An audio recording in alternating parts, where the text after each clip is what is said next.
제목을 가지고 함께 말씀을 듣도록 하겠습니다. 대부분의 사람들은 이 땅을 살아가면서 문제는 많지만 그래도 만족하는 법을 배우고 행복하게 살아야 합니다 라는 말에 동의는 합니다. 동의는 하지만 실제적으로 우리의 마음은 이런 것보다는 문제는 많지만 행복한 것보다 차라리 문제없이 평탄하게 행복하게 사는 것이 우리의 꿈일 거예요. 특히 우리 부모님들이 자식들을 위해서 기도할 때 어떤 기도를 많이 합니까? 하나님, 나는 비록 참 고생도 많이 하고 어려움도 많이 겪었지만 우리 자녀들은 아무 어려움 없이 살게 해주십시오 하고 늘 기도하지 않습니까? 그렇게 문제 없이 살기를, 고난 없이 살기를 기도하는 것까지는 좋은데, 문제는 이 고난을 대하는 이 태도가 가끔씩 좀 이상한 방향으로 나갈 때가 있습니다. 무슨 말이냐면, 고난을 받는 성도들이 이런 생각을 한다는 거죠. 저 사람은 신앙생활을 잘못해서 하나님으로부터 징계를 받아서 그렇다라고 판단합니다. 주로 이 동양권 그리고 또 우리 한국 사람들이 많이 가지는 정서예요. 내가 당하면 억울한 거고 남이 당하면 그건 죄값을 치른다고 그렇게 생각하는 경우가 많습니다. 그런데 오늘 사도 바울이 12절에 뭐라고 말씀합니까? 형제들아, 내가 당한 일이 도리어 복음 전파의 진전이 된 줄 너희가 알기를 원하노라.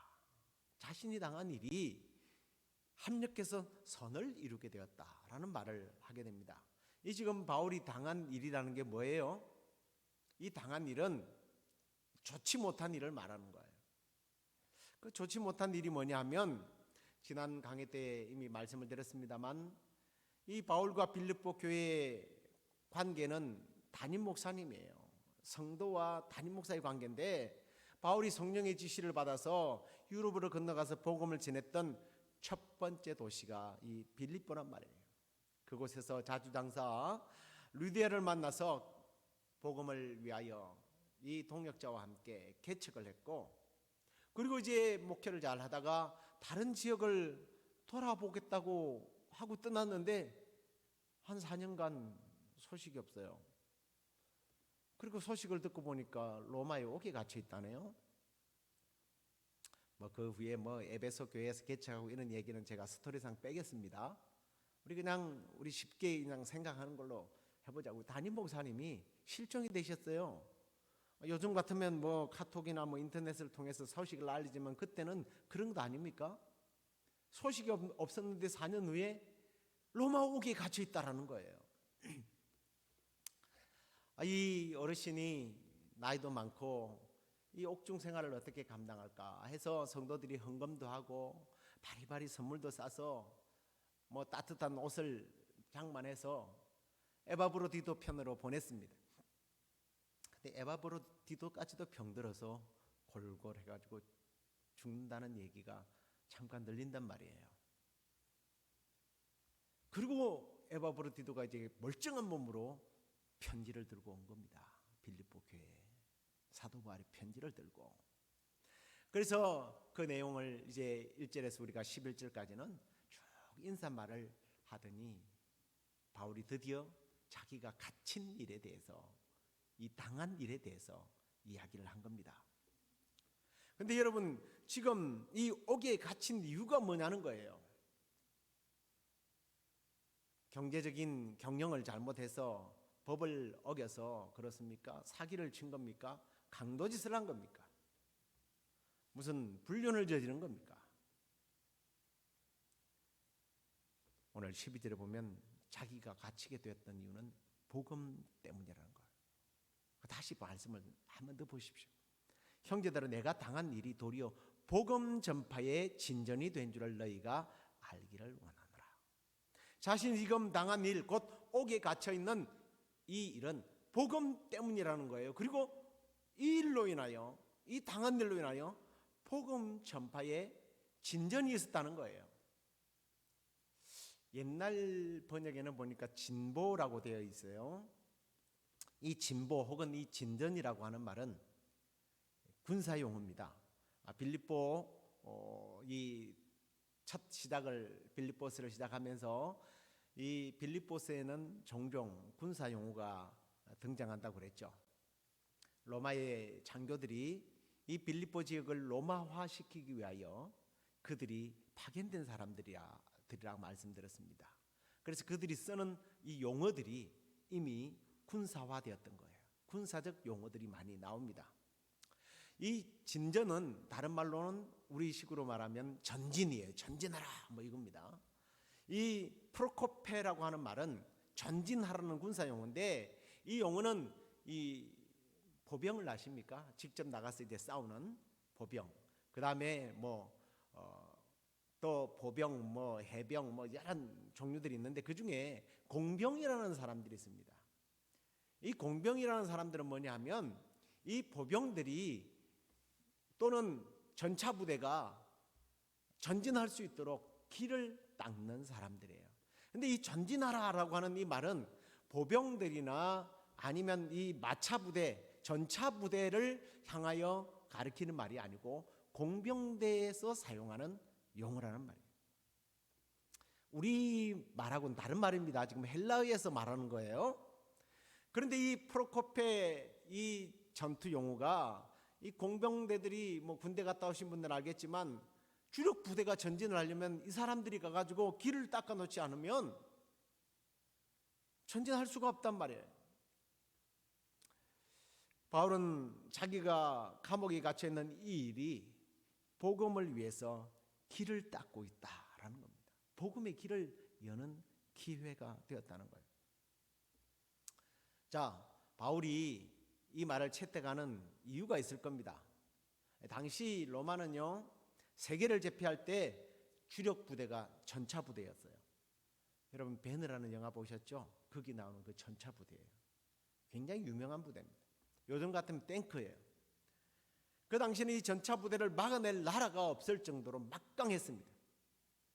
아무리 강하면 뭐예요? 길이 없으면 이 전차는 무용지물입니다. 그래서 공병대가 길을 열었던 거예요. 그래서 그들이 길을 닦아 놓으면 전차 부대가 출동해서 점령을 하거나 또는 외침이 있을 때에 방어를 하게 됩니다.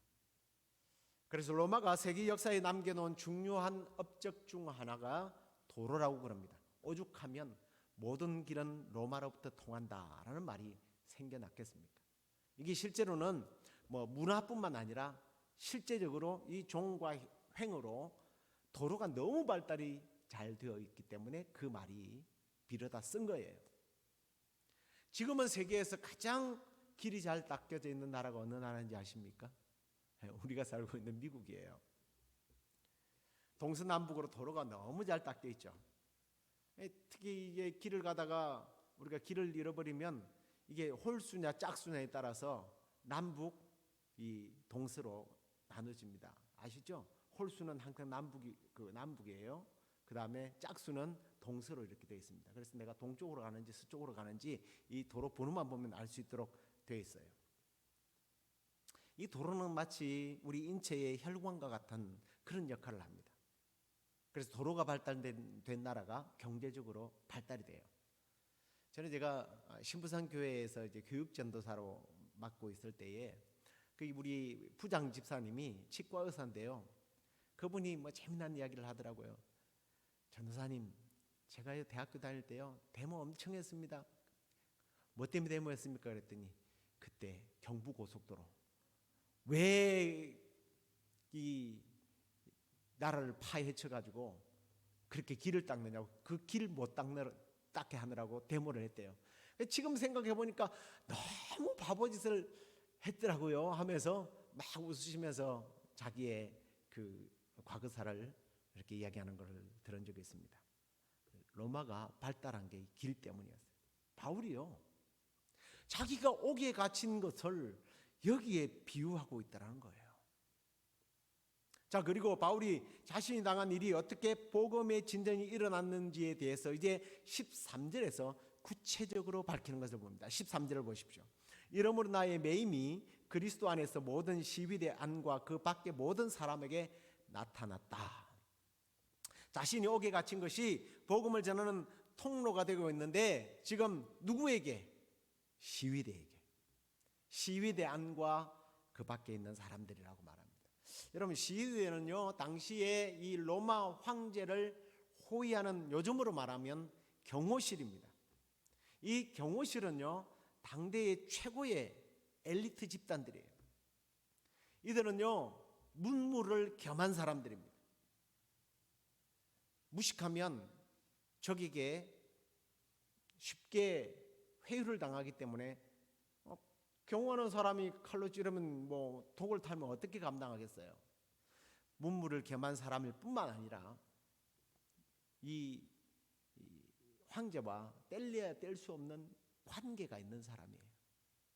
특별히 혈연지간. 지연 가지고는 힘들겠죠. 학연 정도도 힘들 거예요. 그런 사람들이에요. 이 사람들이 황제를 보위하면서 황제를 암살하지 않도록 하기 때문에 황제에게 엄청난 신임을 받는 사람들만 모인 집단이에요.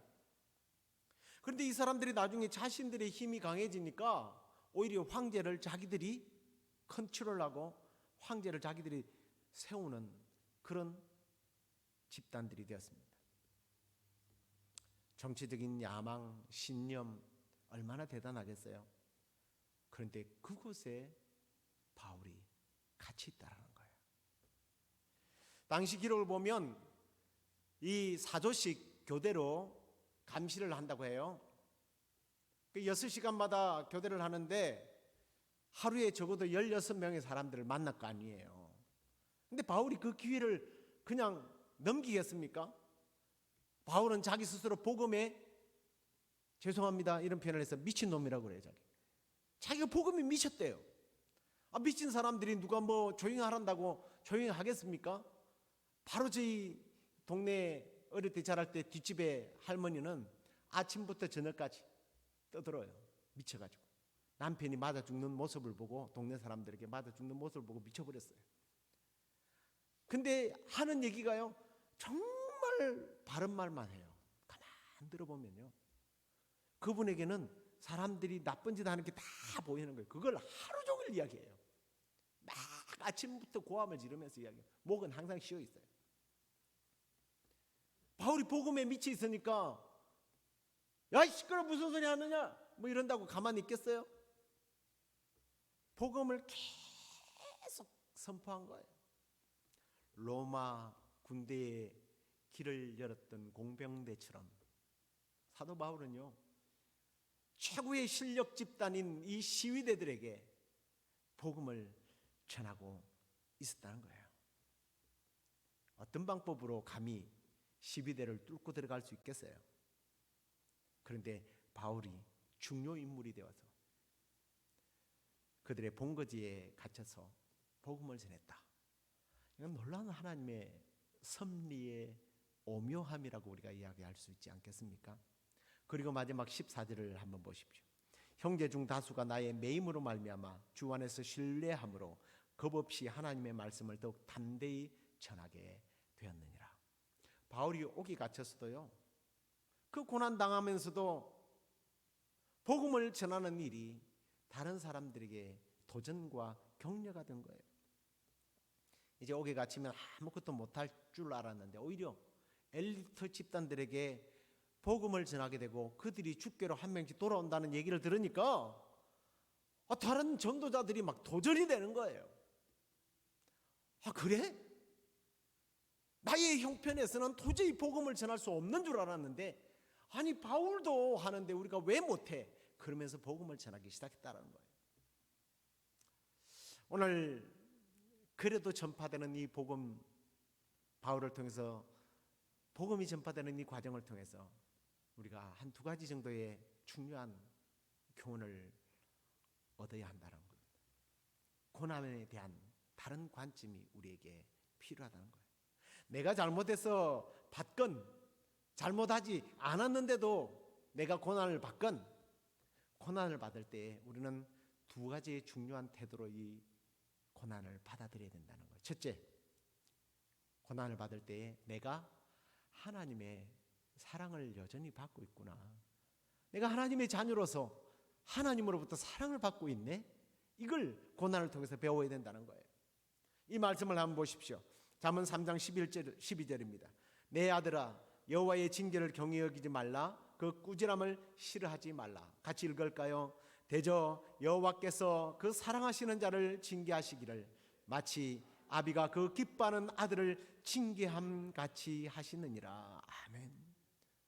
하나님은 우리가 자녀를 사랑하는 마음으로 징계하는 것처럼 우리를 사랑하기 때문에 그렇게 한다는 거예요.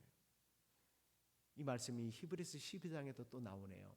우리 12장 5절 6절 같이 한번 읽겠습니다. 또 히브리서 또 아들들에게 권하는 것 같이 너에게 권면하신 말씀도 잊었도다. 일러서되 내 아들아 주의 징계하심을 경히 여기지 말며 그에게 꾸지람을 받을 때에 낙심하지 말라.